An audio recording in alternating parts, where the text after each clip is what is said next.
Welcome to the Daily Fantasy Flex podcast, the NBA edition. It is Monday, December 5th. I'm here with my usual hosts, Justin, Phan, and Jay Persson. Guys, how's it going?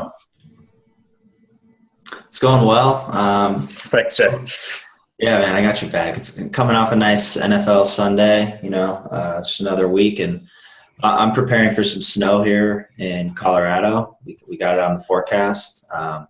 Woke up this morning, had an ice cream sandwich immediately, like usual, but those days are coming to an end. That sounds interesting. Justin, how's it going over on the West Coast? Yeah, no threat of snow here. Things are pretty usual. We got the gardeners coming in, the weed whackers this morning. We just dodged that, thankfully. Don't have that background noise right now. And coming off that Westworld season finale, it's pretty legit. Can we talk about that instead? No, I haven't watched it yet, so please no spoilers here. You better catch up. I know it's always tough if you miss it on Sundays to keep off social media and avoid it. It's brutal, to be honest.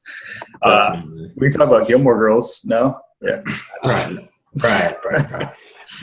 Just kidding. All right, so we're gonna dive into. No, he's not. He's really not. He's not. No comment. We're going to dive into this slate. It's a pretty big 11-game slate here with a lot of good games, actually. We're going to discuss two, as usual. The two that we're going to hit on are Spurs, Bucks, and Blazers, Bulls. The latter one I think is particularly intriguing. We just got news that Rajon Rondo is out. I'll kick to you in a sec, Jay, for more in-depth news on that. But we're going to discuss those two games. The reason we're doing Spurs and Bucks is just we're trying to rotate teams, make sure that we hit on teams. Some of the same games always have the highest totals, the Rockets and the Warriors. And if we just pick the two highest total games, we discuss them every pod. So we're trying to rotate a little bit and discuss it. And I think there's a interesting matchup between Kawhi and Giannis in this one. So we'll hit on that one. Then we'll hit on the potentially juicy Bulls Blazers game. And we will also do our positional breakdowns as well. So Jay, I'll kick to you. Obviously Rondo is the big news, but what else you got today? Yeah, Rondo is definitely a surprise. That one-game suspension conduct detrimental to the team. We got Nikola Jokic still out with the sprained left wrist. Jared Bayless out, sore left wrist. Joel Embiid is playing tonight, 28-minute limit again. He will rest tomorrow night.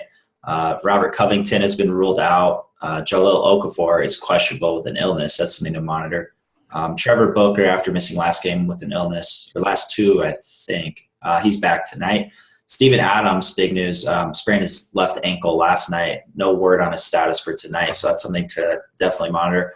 Paul Millsap is a game-time decision again with that hip injury. Al-Farouq Aminu is probable for tonight with the strained left calf that's held him out for a while. Tony Parker, questionable with a left quad contusion. Zebo and Vince Carter are out, as well as the other four Grizzlies, basically their whole team, so I think they have 9 available again. Nene and Ariza are both questionable. Seth Curry, game-time decision with the knee injury. George Hill has already been ruled out again with that toe injury. Larry Nance is questionable with the right knee contusion. And Jose Calderon has been ruled out with a strained right hamstring. Okay, yeah, definitely a bunch of interesting stuff, especially in the point guard position. So we'll run through that in just a second once we get to that. We got Anthony Davis. So he had x-rays after the game reportedly. He denied them. Kind of weird going on with his right foot, but he's officially listed as probable for today. And then Tyreek Evans, who had a slight chance to maybe play, he's been confirmed out. So Anthony Davis was the big one. Okay, cool. Let's dive into these games. We'll start with Spurs and Bucks. I think the first thing to talk about is the matchup between Giannis and Kawhi. Justin, I'll kick to you. This is interesting because we in our database, I looked up the trends tool. Giannis has played the Bucks 4 times in the last couple of years, and he exceeded his salary-based expectations twice, so he's hit value in 50% of his games. I mean, that's fine. He hasn't put up a massive game, but he also hasn't put up really a dud either. But the interesting thing was that, I mean, this was a Giannis who was about 6K on DraftKings, and now we're talking Giannis who is, almost 10K on both sites. A very different sort of player this year, a guy who's definitely taken a leap. So Justin, I'll kick to you, because I think this is interesting. It's hard to judge Giannis versus Kawhi based on historical performance just because they're different players now. So what are your thoughts on this matchup and what do you see happening tonight? Yeah, I expect Giannis to struggle like he has in the past. He's going to have a good game, relatively given his usage, but this is just not a spot you want to attack. The Spurs are 27th in pace this season, and you look at the slate and it's pretty chock full of studs where you don't have to really look at Giannis. You got Russell Westbrook, James Harden, Kevin Durant, LeBron, John Wall, Jimmy Butler. You can go down the list. There's so many studs in this spot.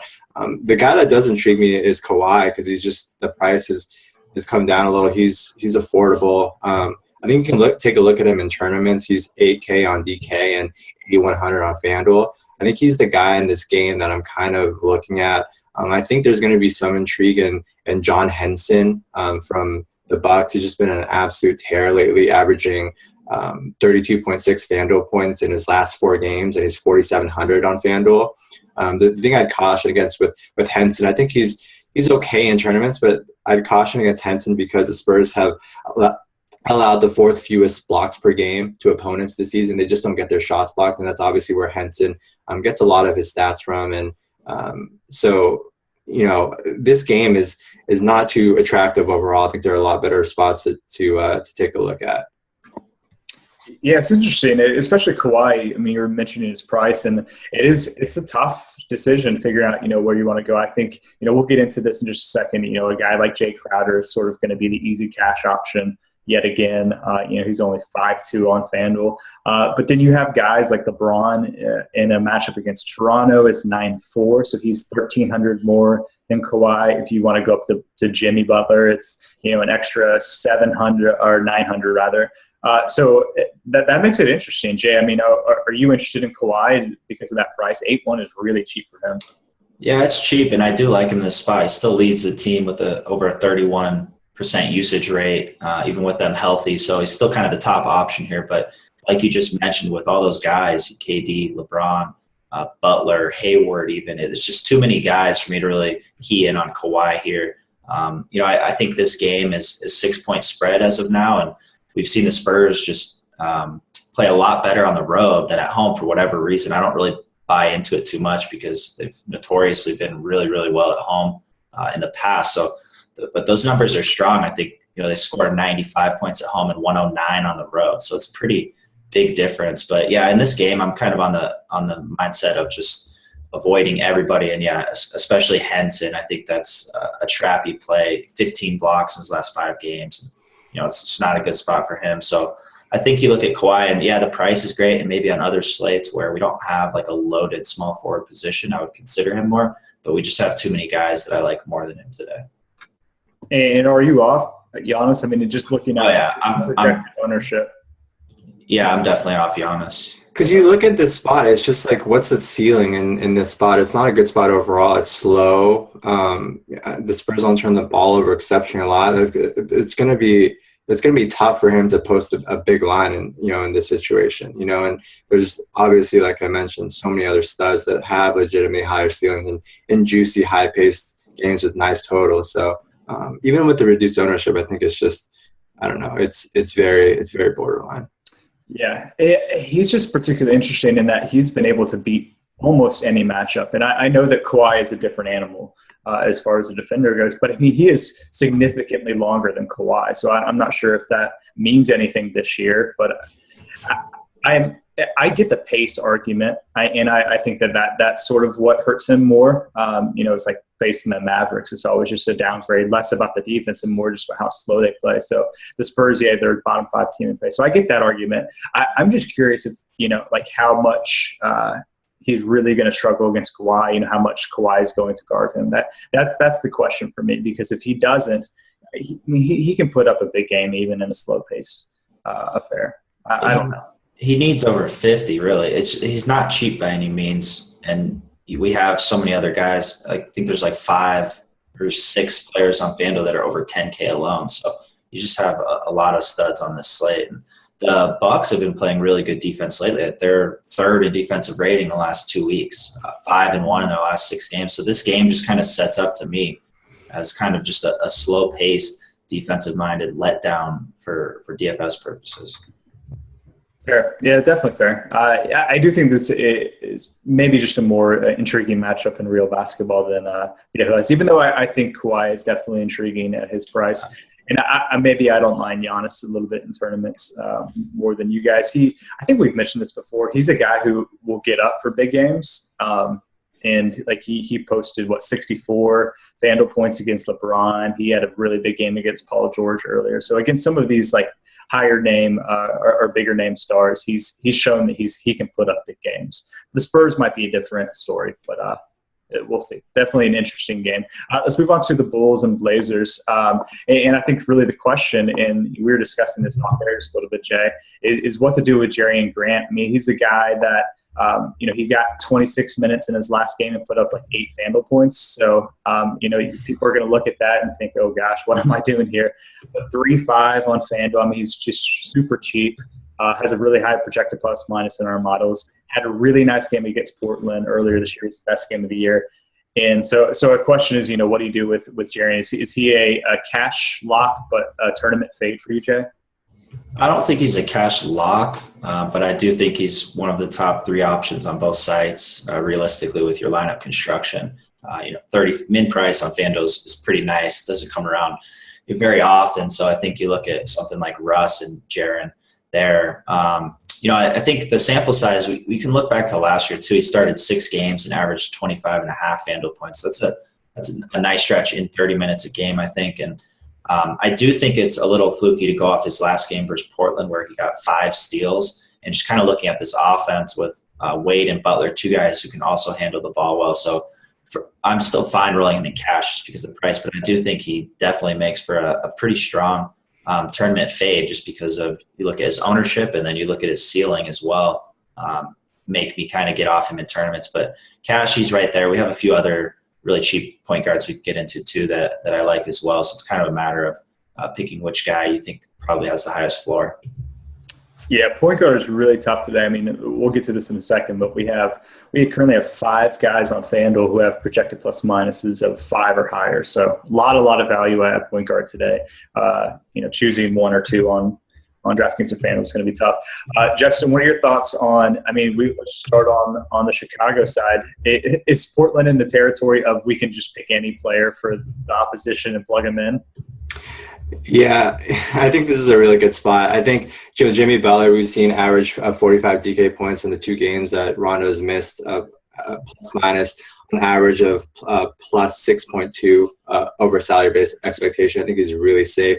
The minutes for Jimmy Butler have been really close to 40 as of late. I mean, he played less when they just got absolutely blown out by the Mavs last game, but we can pencil him in for like 38 to 41 here, which is super safe. I think he's an elite option. Taj Gibson, I think we have to look at for sure at power forward. Power forward's a little tough today, especially on FanDuel. And we look at this Blazers defense. They've been the 6th worst defense to opposing power forwards, plus minus of 3 with the consistency of 66%. So I think Taj Gibson's been playing really well. I think he could see up to 34 to 35 minutes in this one. I'm assuming it stays close, and I think he's probably right up there with Dwayne Wade as kind of that next tier guys you look at behind Jimmy Butler and Jerry Grant here. Interestingly, I was looking at this earlier. This is surprising, and it's attributed to the small sample size. Jerry Grant, as far as RPM, no, I'm sorry. Am I looking at this right? Yeah, no, he has a positive defensive real plus minus. So I think we can assume that maybe this isn't a cakewalk for Damian Lillard. And I think we assume that maybe a matchup against Jerry Grant would be easy, but maybe it's actually not quite as easy as it seems on the surface. What are your thoughts on Lillard, Jay? Yeah, Lillard's been the same boat for me for weeks now, where he's only a tournament play, just relies too much on scoring. Speaking of Jaren, he held Dame to 7 for 22 shooting in that game earlier this season. The biggest thing with Dame, we talked about Portland before this season, is his free throw attempts have been up a lot, which helps his floor rise, but he's still not at the level of, you compare him to a guy like John Wall, who's averaging basically 10 dimes, 5 boards, 2 steals a game. And Dame just doesn't provide in the assist category, the steal category, to where it's a consistent play that you can trust every time. So for me, Dame's just a tournament play, like he usually is, especially when he's over 9K and you have some other guys to compare him to. So that's kind of what I'm doing with him. But yeah, I think overall this game, there's a lot of plays. I think you want a lot of pieces of it. I love the Taj call. He went for a double-double last game, and Portland's really bad at rebounding. They're 25th in the league in rebound percentage. So I think the Bulls, you look at, who are a great rebounding team, makes sense that they're going to crash the glass pretty hard. They out-rebounded them 48-34 in that last game. So I expect that to continue again. And then one thing with Portland that's big that you have to look at from the Bulls side is Aminu's back. And this is an entirely different team with Aminu. Defensively, he's huge. Portland's, I think they're 30th in the league in defensive rating, but it's skewed because, Aminu only played 8 games. And in those 8 games, that starting 5, plug in Aminu over Ed Davis, they had a 99.3 defensive rating in 8 games. And that's a 15.3 net rating that this starting 5 has put up. And that's, That's the 4th best 5-man lineup this season, over 100 minutes played. So this is a really good lineup, starting lineup with Aminu in there. And that's something to monitor. We don't have word that he's starting for sure, but something to take notice of. Yeah, that's a really good call. Hitting on this Jerry and Grant thing, I just wanted to provide the data. He is the 3rd best defensive real plus-minus mark among point guards. He's up there with Chris Paul, Marcus Smart, Kyle Lowry, guys like that. So definitely a better defender than Rondo, and not a cakewalk for Dame for sure. So tournaments, he has a high ceiling, but cash is a little tough at his price. So the Aminu news, if he starts, Justin, does that downgrade Taj for you? No, not really. I don't think it affects it too much. I think Aminu is going to be really limited coming back. They weren't even committing to him starting yet. I think as of now he's going to be active, and they'll kind of see how much he'll play. So I get that argument, but Aminu isn't some prolific rebounder, and we're looking at Taj Gibson here for the rebounds, and obviously Ed Davis is a better rebounder than Aminu. I think Aminu obviously helps their team defense. Looking at it, there's still not a good defensive team really with Aminu on the floor this season. Their defensive rating has been 103.1 with Aminu on the court, which isn't like super elite. It's still fairly generous. It's kind of middle of the pack, I believe. So I think limited Aminu coming back, it's something to consider, but I don't think it takes me off some of these guys that we're looking at for sure. I think one guy I want to look at, before we jump off this game, I'm going to touch on another one first, and then I'll get to him. But CJ McCollum, I think, is a tournament-only option. I don't really like him too much today. Yeah. I think there's really good options at shooting guard. You can look at Bradley Beal. You can look at Wesley Matthews, Will Barton, Troy Daniels. So many options there. That I don't really like McCollum too much in the spot. But I want to touch on Dwayne Wade a little bit. I think he's interesting, far more interesting to me than McCollum is. And you look at the games that the 2 games that Rondo's missed, Wade's averaged 30.1 DK points. And I think he has some upside here. That was only in 32.1 minutes. And I think he has upside for like 34 minutes in this one potentially. So Wade's a guy that I think, not a lot of people are going to be on, but I think, given Rondo's absence, he takes on a little bit more of the ball handling duties and becomes a little bit more prominent in this offense. So I think he's interesting to me in tournaments. Especially on DK. I mean, he's 6'5" on DK. Nice. 6'7". Yeah, 6'5". Or do you agree with McCollum? I mean, McCollum's not crazy expensive on DK. He's 6'9". So the D Wade McCollum argument of $400 is, I think, a little interesting, but I understand the concern there. Are you on D Wade, Jay? Yeah, definitely, big time. I think you look at Butler and D Wade in this offense, and it's their offense. They have the 2 highest usage rates on the team. So yeah, I definitely want a piece of Wade in this spot with Rondo out. Another guy I want to shout out, we never give him some love, is Mason Plumlee. Quietly, one of the most consistent players. He's 6K, so it's not like he's great value, but he's exceeded his salary-based total in 12 straight games, easily. 8.13 plus minus on FanDuel's last 10 games. He leads all centers and assists per game, 4.6. So I think, he's worth a look at getting a piece of this game too. If you're kind of going to game stack a little bit, he's definitely an option. Oh, gosh. I agree with you. My brain agrees with you. My heart thinks he's terrible. You hating on Plumlee, man? That's just because – why? Duke guy. Yeah, he's terrible. Yeah, you got to get that out of your mind, man. Terrible real-life player. But, no, I can't knock – you're right, plus 8.13 plus minus on FanDuel. I mean, I guess he's a little more interested in cash games. I think that's the play. That's true. I don't think he has a really high ceiling for tournaments compared to, it's just an 11-game slate. So I think that's interesting. But it's hard to justify him in cash games over Embiid at just 400 more. Oh, yeah. It's just in general. I just want to give him a shout out. Yeah, fair enough. Fair enough. Okay.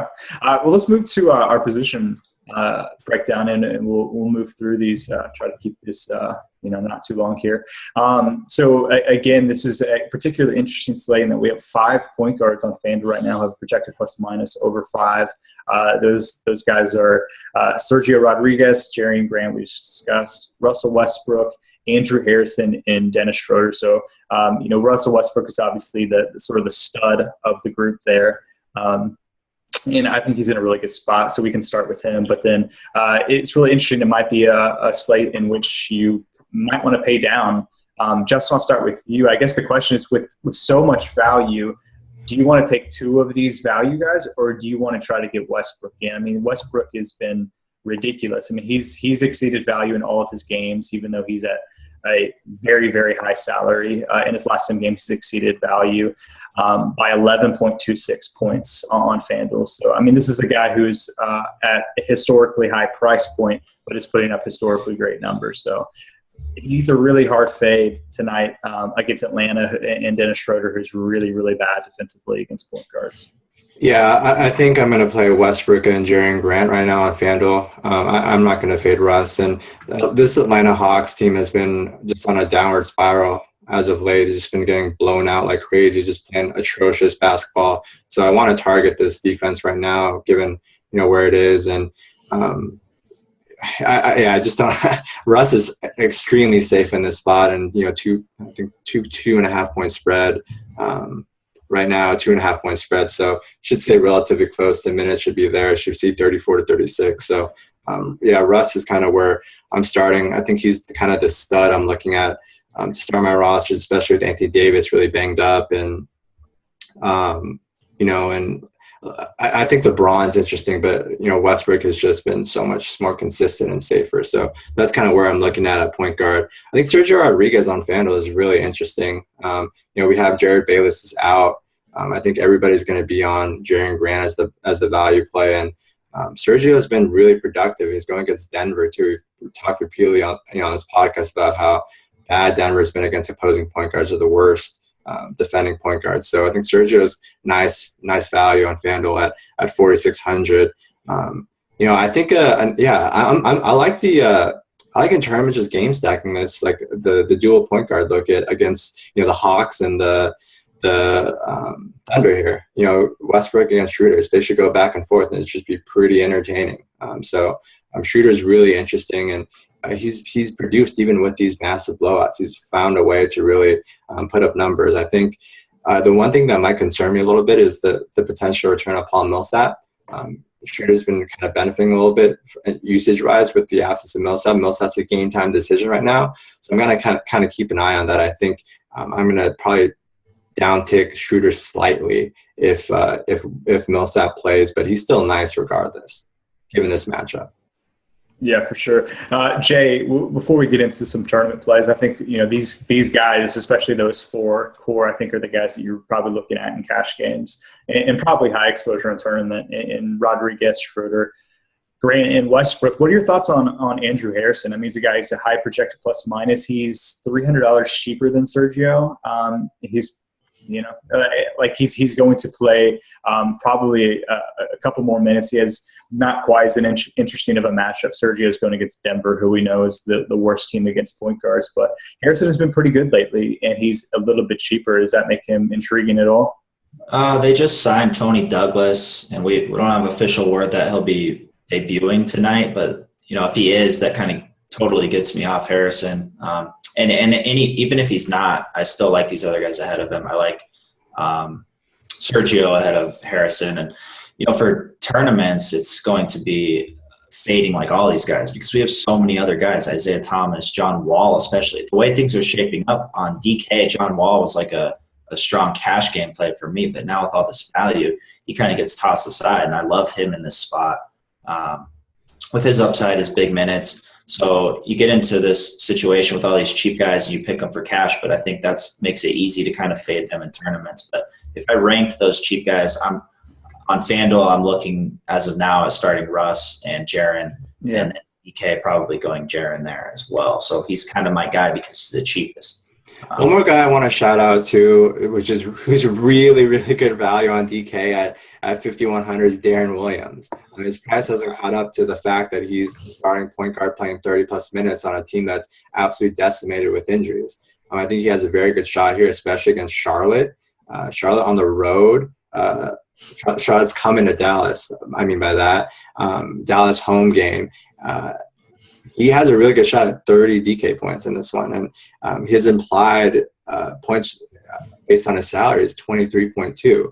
So if he puts up 30 plus, he's exceeding salary-based expectation by 7, 8, 9 points, which really gets him in that upper elite echelon of kind of the projected plus minus that we usually have on a slate. So I think he's really, really nice on DK. I prefer him at I think I prefer him at 5,100 over Sergio at 5K on DK. I think Darren Williams is probably one of my favorite value plays on DK at point guard. Yeah, it's sort of hard to get too excited about him, just because you're paying up for from one of these guys that are probably a little bit better value, and then in tournaments. Yeah, I mean, like, what is his ceiling? Is it super high? I mean, maybe we can disagree on that. I don't think it's really that high. So he's an interesting guy where it might just be hard for me to find a lineup that I really love him in. So yeah, with him, he's kind of in that weird spot where he's not really a tournament play, but probably not one of the best cash game plays either. And in a vacuum, he's good. Right. I think that projection that I have right there is very conservative. I'll just say that. I think he can easily go for 30 DK points in this spot against Charlotte at home. Yeah. The reason I just look at the team total of 93.3 right now, and that's gross. And, but they've been at that for the last couple weeks with all these injuries, and he's still been able to produce. I don't worry too much about the team total with Dallas because I look at market share of the 93 points, and it's a lot of Darren, it's a lot of Wes Matthews. So that's why I'm on him even with that total. Yeah, and all these guys are priced appropriately with their team totals. It's not like Dallas is all of a sudden implied to score 93 points tonight and they haven't been there all year. They've been down at the bottom for every game. So all these guys are priced appropriately. Let's quickly touch on some of our favorite tournament options here, because this slate is particularly interesting at point guard because we have all these guys. We have Russ at the very top, who we really love his cash game play. It's super safe in this matchup. And then we have all the value guys, but that means that we have guys like Steph Curry. We have John Wall. We have Lowry. We have Thomas. We have all these guys in intriguing matchups potentially who are projected for really low ownership right now. So, Justin, I'll kick back to you on this one. I'm in agreement with Jay that John Wall is maybe my favorite tournament option in the whole slate. Or are you on that train? Absolutely. I think it's pretty obvious. I think John Wall is right up there against Brooklyn. I'm going to shout out another game that I really like in general, and that leads me to a tournament play at point guard. I really like Kyle Lowry, and I like this Toronto-Cleveland game a lot. It's not a game that people are going to traditionally target, and I understand why. It's two Eastern Conference teams, and they don't have probably the highest totals, but I think this game is going to be very close and highly competitive, and I expect all these big-name guys to play big minutes. I think LeBron can maybe play 40 minutes tonight.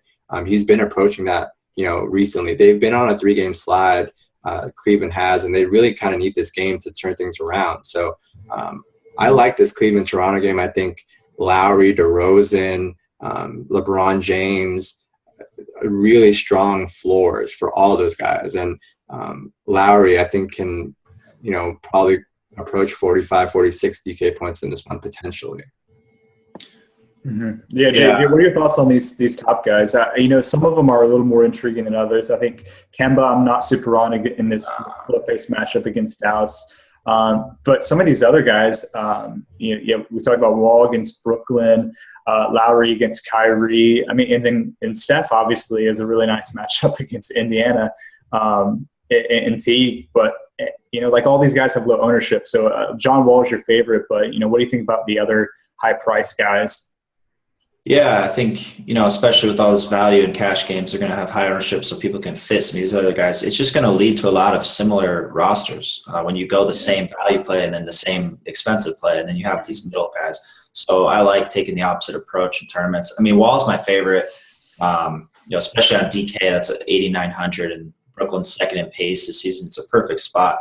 But, yeah, Steph in that game, if that game is close and he plays the fourth quarter, you have to have some Steph exposure. Bringing up the Cleveland-Toronto game, that game popped off last time pretty heavy. So love Lowry in this spot for tournaments. Lillard is another tournament option, of course. And then Isaiah Thomas is up there for me as one of my favorites in that Houston game. That's two teams that can put up a lot of offense in that game in Houston. So if that game stays close all the way through, I really like Isaiah there. And then who's the one other guy? I'm off Kemba though too. Just on the road. It's a terrible spot. But so we have like four guys that are going to be massively overlooked due to these really cheap guys popping up, and I like getting tournament exposure to all four of them. Right. Okay. Let's move on to shooting guard. This one I think is interesting. We have Harden and Giannis at the top on FanDuel. Obviously, Giannis is a point guard on DraftKings. But Harden is really expensive compared to the field at 11.4. He's a better price there than he is on DraftKings. So I think if you're going to get Harden exposure, FanDuel is the place to do it. But then we have other guys that I don't think are super intriguing. We have DeRozan. I guess if you think it's going to pop off, then you could have some exposure to him against Cleveland, but we already talked, we don't love McCollum too much, and then going down. There's guys that, seem to be a nice value. Justin, I'll kick to you to talk about shooting guard, but Will Barton sort of seems to be a little underpriced here. What are your thoughts on him? Yeah, I think Will is kind of going to be the chalk at shooting guard. I think in general you want to punt at shooting guard today. I don't think you want to pay up. There's a lot of value here, a lot of not really nice like mid-range price guys, and Barton leads the way. We've seen 2 straight games where he's played 34 minutes, and Jay and I were kind of expecting a letdown in that second leg of a back-to-back at Utah.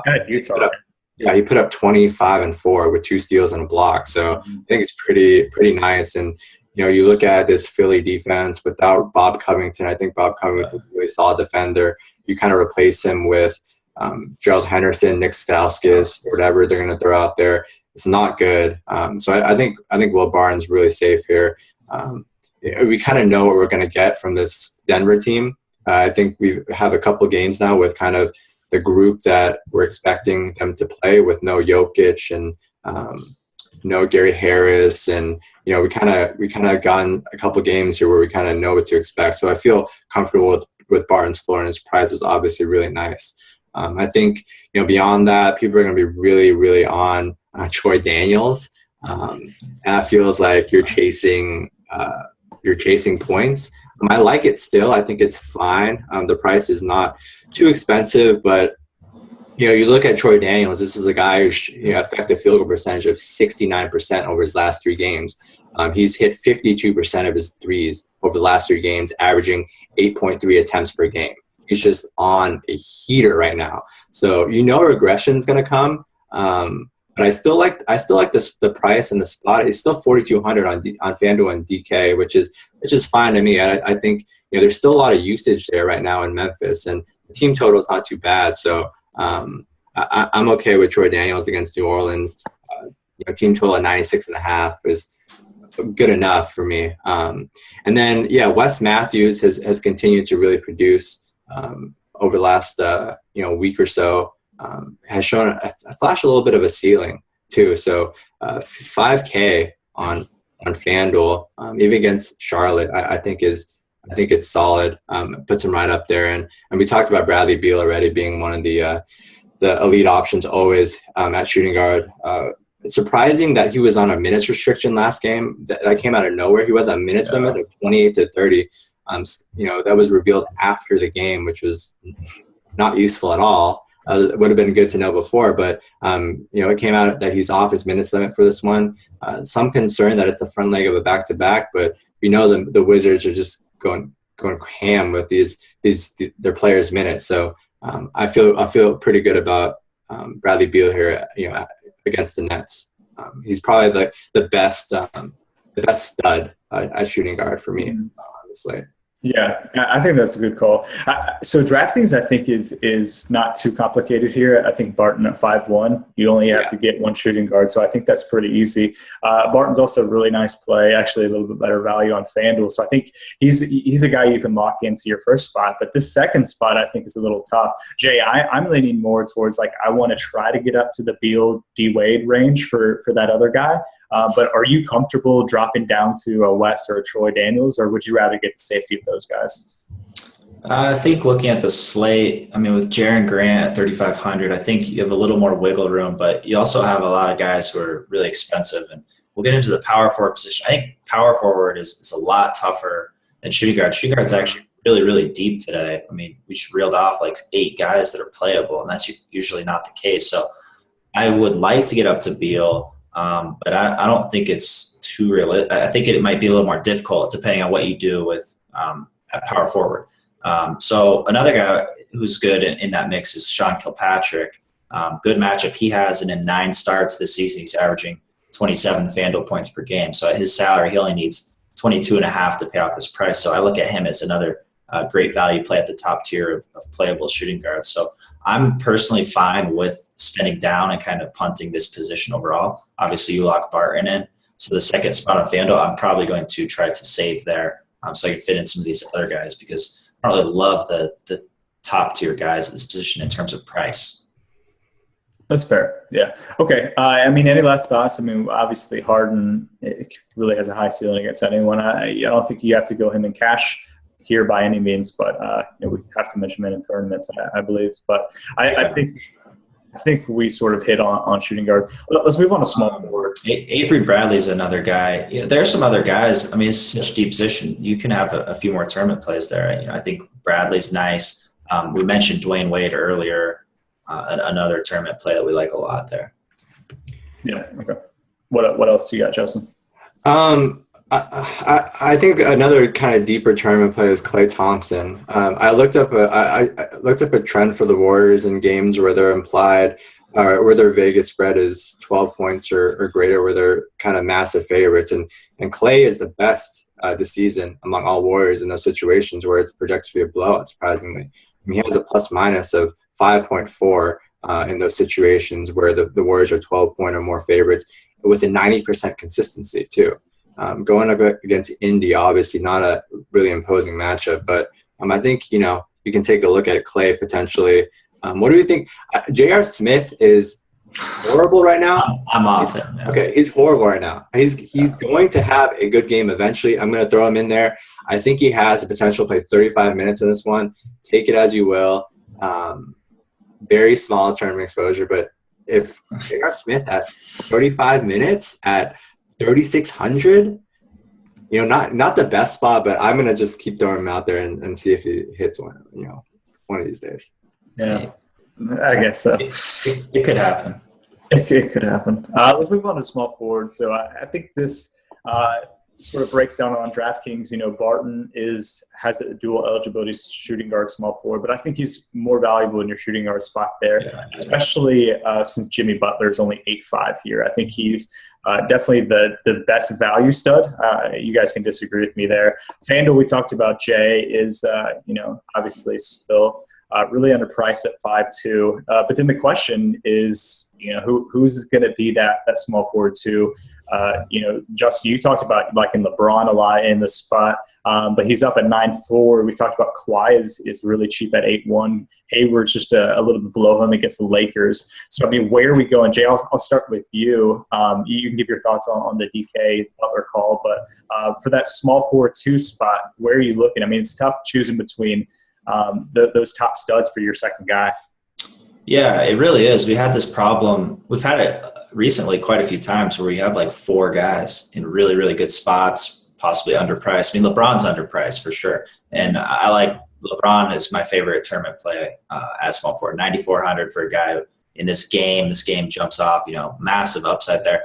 For cash games, saving money a little bit, I think Hayward kind of stands out to me with a guy with a really high floor, a favorable price. So that's probably my small forward too. And I'm not even locked into Crowder as of now. Okay. He's definitely underpriced. I don't see a problem with him not hitting value. It's more of just these other guys are so nice. I'd like to get two of them.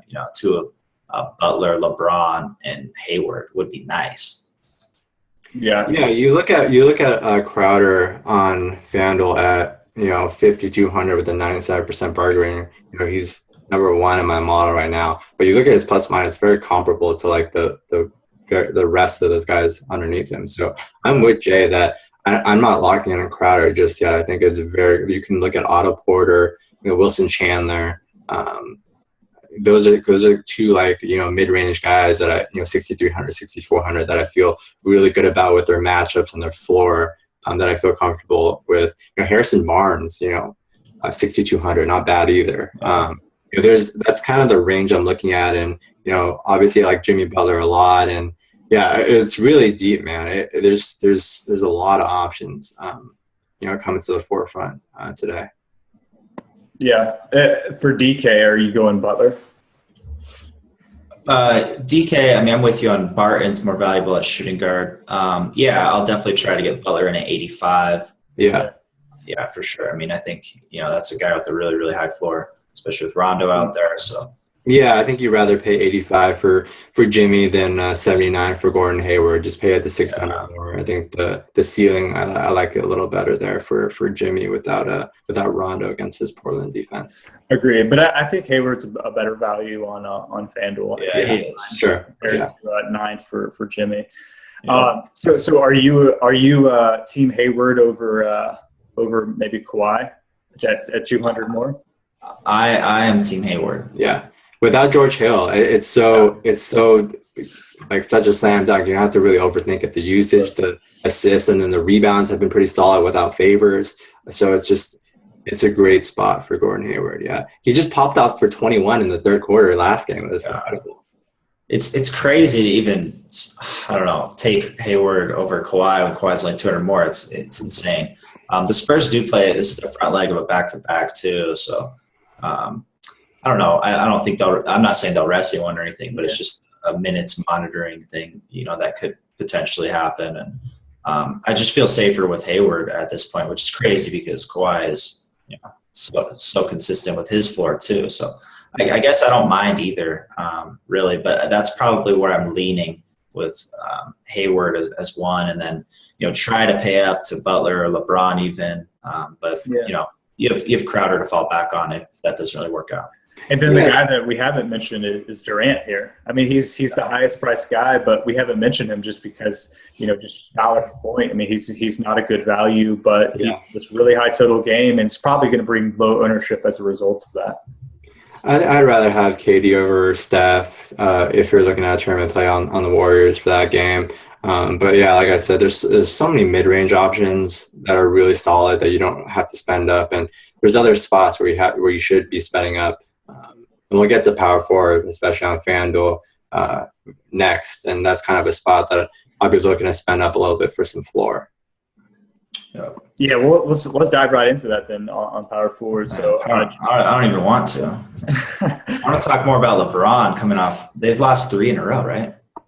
Yeah, they have. Yeah. I love this spot for the Cavs. Yeah, that's what I'm saying. I like this game because it's just going to be very close, and the Cavs kind of have to win. LeBron said that I'm not worried about 2 losses, but if we lose 3 in a row, then I'm going to start worrying. They lost 3 in a row, so I think they're really going to have to come with it for this one. Yeah, I think I'm going to put some side jelly bean wagers on the Cavs. All right, we can go into a power forward. Okay, so I'll kick it right back to you, Jay.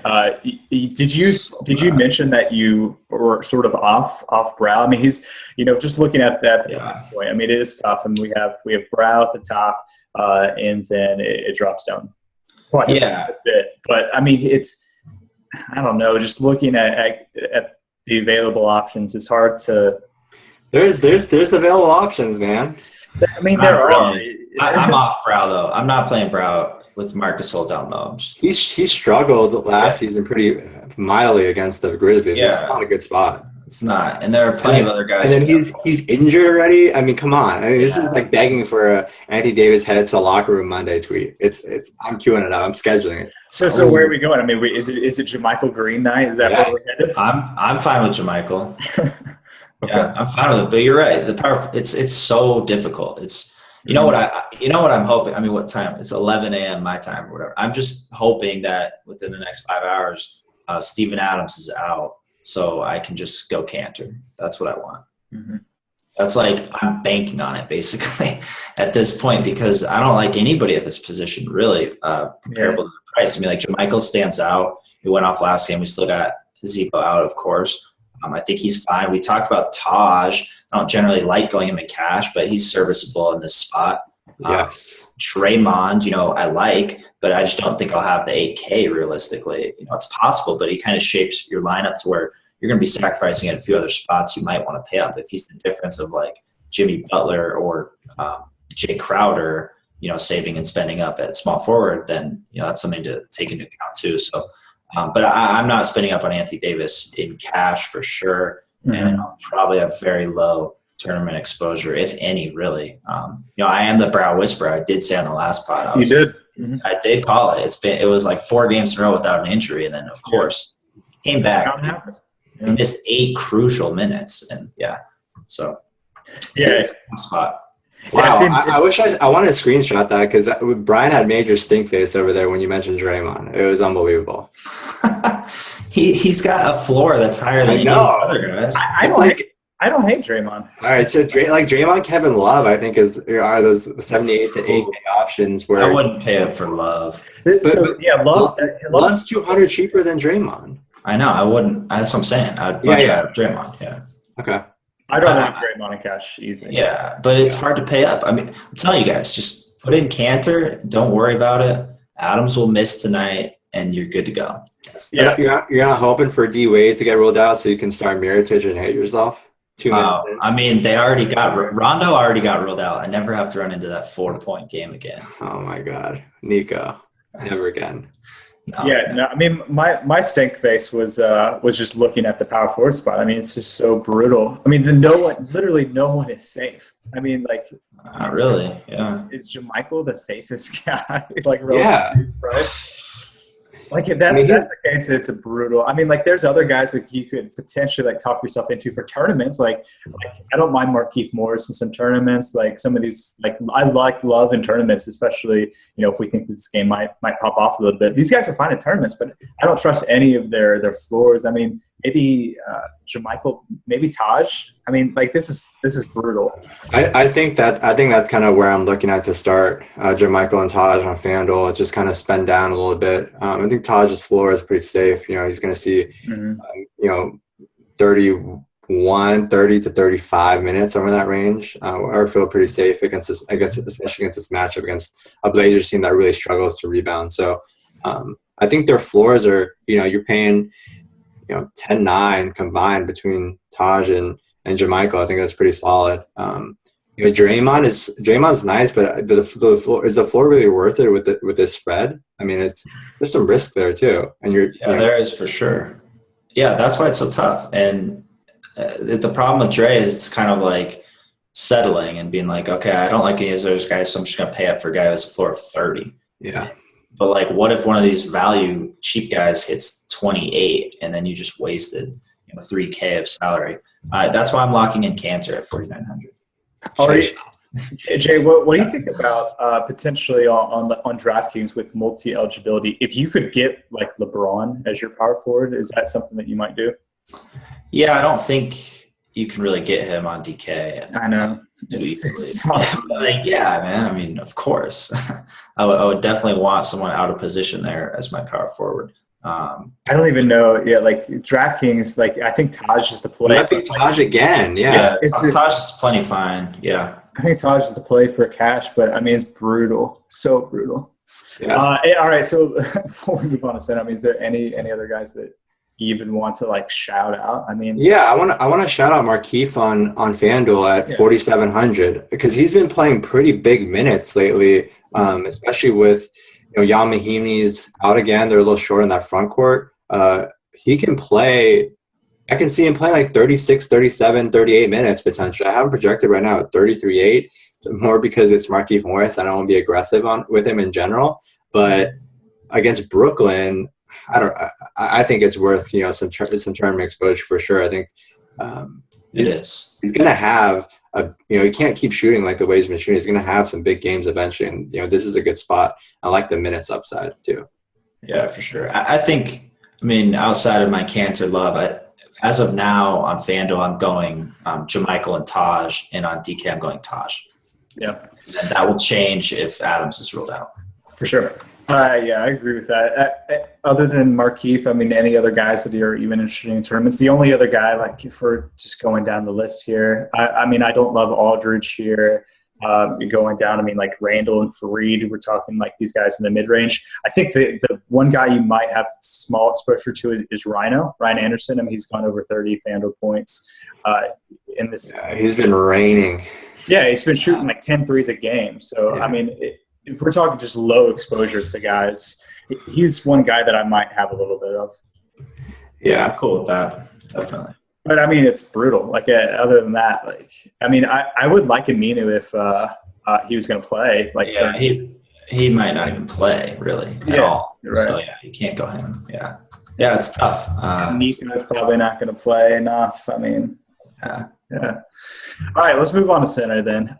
So, I guess on FanDuel, we're still at the point where it's Embiid. I mean, like he should be like 8K, and we're just like it's gonna be like March before he's even like semi-appropriately priced at this rate. This rate, yeah. So Embiid is the guy on FanDuel, I think, pretty easily, and I think you can make the case that he's the guy on DK as well. Jay, where are you at on DK? I think FanDuel is fairly easy.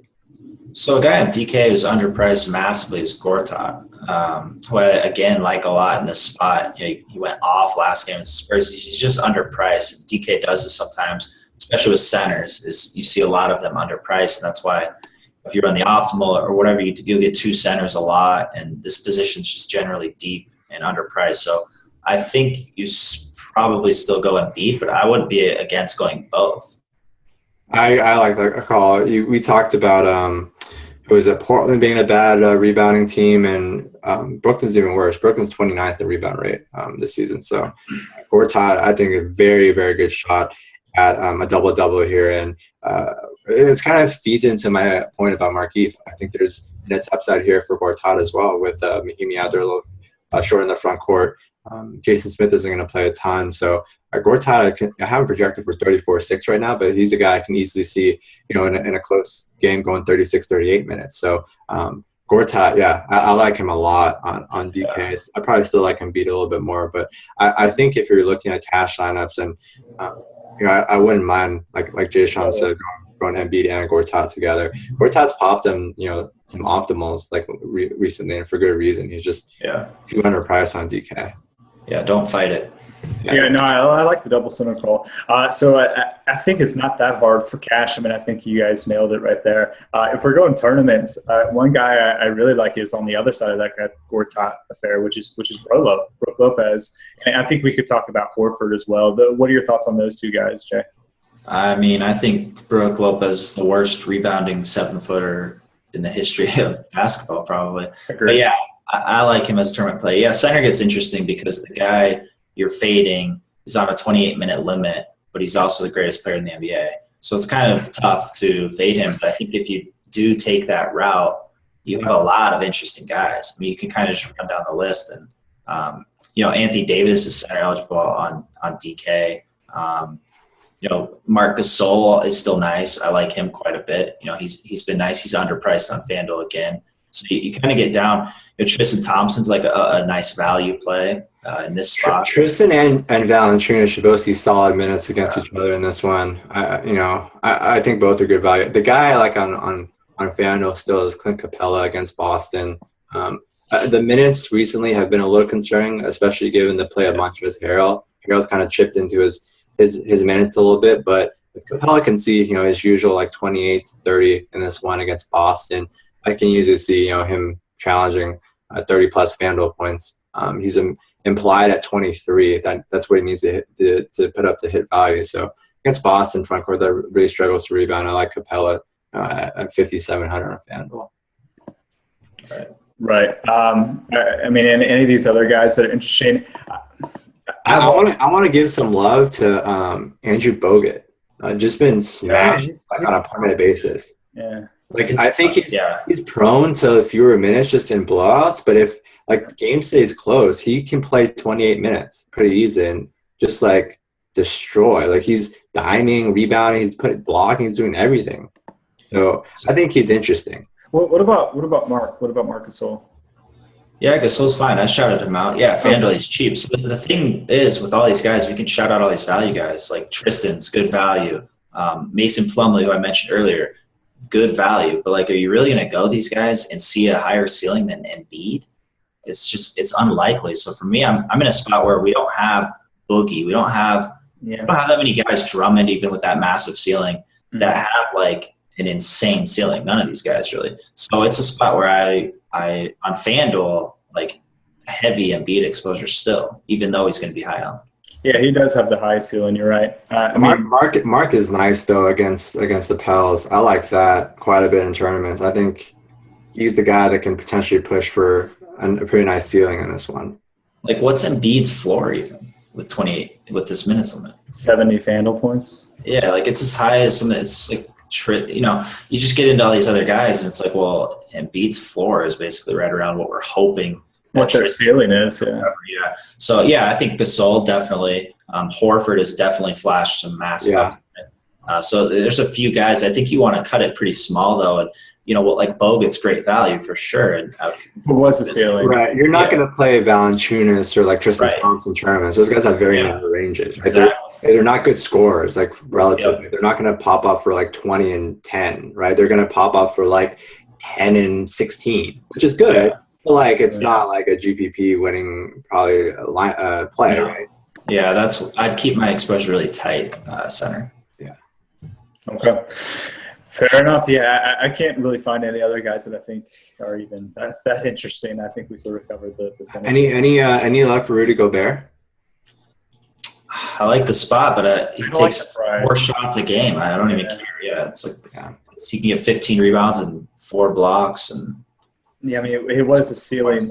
His absolute best game was 40 FanDuel points. Yeah, that's Embiid's floor. And he's 500 more than Embiid. Yeah, it's tough. It's tough. Yeah. I want to Gobert, but I'm sorry you picked tonight to be a good value when Embiid. I don't even think Gobert's a good value. Show up tomorrow night or something. Yeah. You think he's a good value? I don't even think he's a good value. No, it's more of the spot. Yeah, he's probably not great. I think he's decent value. I think the projection right now is a little low. I think he probably can go 31, 32, 33 DK points. Yeah. I guess so. Okay, well, we will end it there. Any last thoughts? Interesting slate for sure. I mean, 11 games, a ton of value, which is going to make it really interesting and figure out where you want to fade and where you want to take the studs. Yeah, I think it's kind of breaks down to be looking at it from afar, easy slate with cash. You have your value guys, and then tournaments, you're probably going to want to fade those cheap point guards and spend up there, get some wall exposure. Some of those other guys, don't sleep on Gortat though on DK. That's one thing. Yeah, I like that a lot. So if Steven Adams is out, any slight love for Dwight Howard against Cantor? Yeah, so definitely. I think that's interesting, right? I think that's a the Thunder I think give up the second most points in the paint to opposing centers, so or just the points in the paint in general. Cantor is not. So yeah, so I don't think Cantor will start. I think it will be King Joff. Right, but Cantor's minutes. He played enough to where Dwight's going to see plenty of him. Yeah, for sure. I mean, Dwight could eat, absolutely. I still like Gortat a little bit more in this spot, but Dwight's just kind of a guy. DK, that's also, that's a great price for sure. So you'd have 3 guys. If Adams is out, you have 3 really, really strong center plays on DK.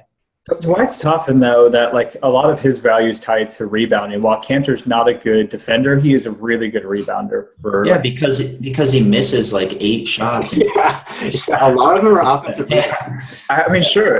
I'm just saying that Howard's ceiling, like, I'm not sure. Yeah, it's just a great matchup against Cantor. It is. Yeah. I'm really hoping Adams is out. So you can go Cantor. Yeah. Oh yeah, absolutely. Cantor's a lock.